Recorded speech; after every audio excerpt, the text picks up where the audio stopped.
Fox News. Breaking news, reporting live from Fox 26.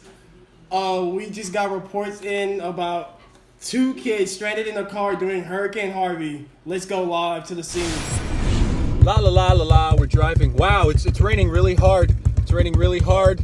Put the windows up. Put the windows up. I think we're in a hurricane. This is not. Oh no! Oh no! I think there's a hurricane. Yeah.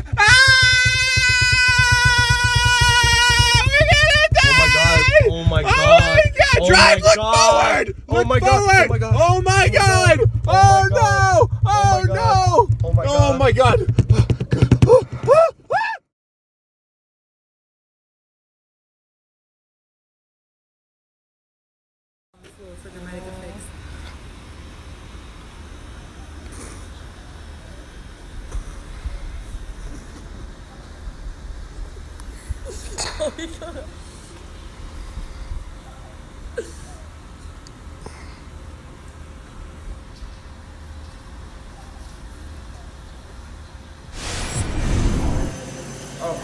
Why don't people take climate change seriously?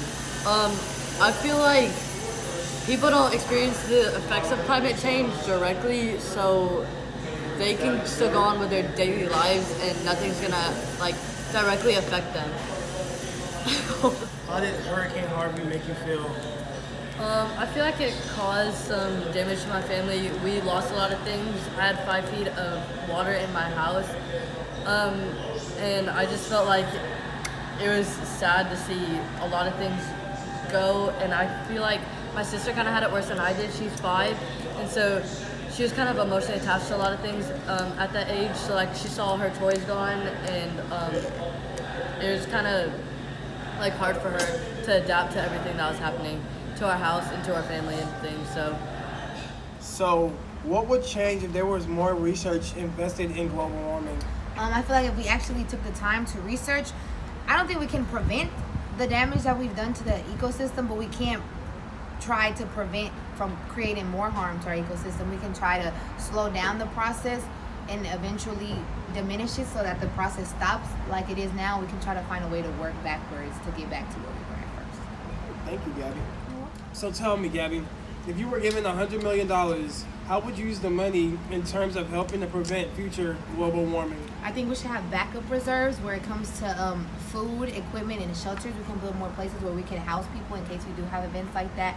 We can build more evacuation routes because I feel like when people evacuate, for example, in times of hurricanes or stuff like that, the roads really get clogged up.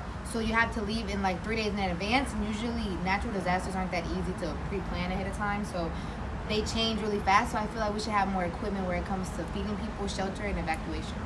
Have you ever been put at risk because of fluctuating temperatures? Yes. So my junior year, I moved back from living in Boston, and I remember that was the worst year. That was the record amount of snowfall that they had in a while. And I remember when I was trying to come home, I couldn't come home because the snowfall was so bad. I was stuck and stranded inside of Boston. So it's crazy because these places, they normally it normally slows, but if it's slow that much to where you stuck, snow all the way up to my kneecaps, it was a lot. And it's just wow, the weather, Mother Nature not ready. She's not playing with us. Facts. Big facts. So, Farron, should you be worried about global warming? Of course. I feel like nowadays people don't understand that the little things that we do, the way that we run our economy, the way that we live, going to work every day, driving and all of the trucks, you see all the trucks and the smoke be coming out and air pollution. I just feel like we need to understand that the things that we do affects our planet, and after a while, honestly, if we don't take care of our planet and try to correct our mistakes and be better or try to think of alternative ways and safer ways to do things, I honestly feel like the planet is gonna die, and we're all just gonna be wiped out. It might seem extreme, but that's honestly how I feel, because think about it, y'all, seasons are not the way they are. Winter's been way long this year. We're barely seeing a summer, and it's because we're freaking up the economy.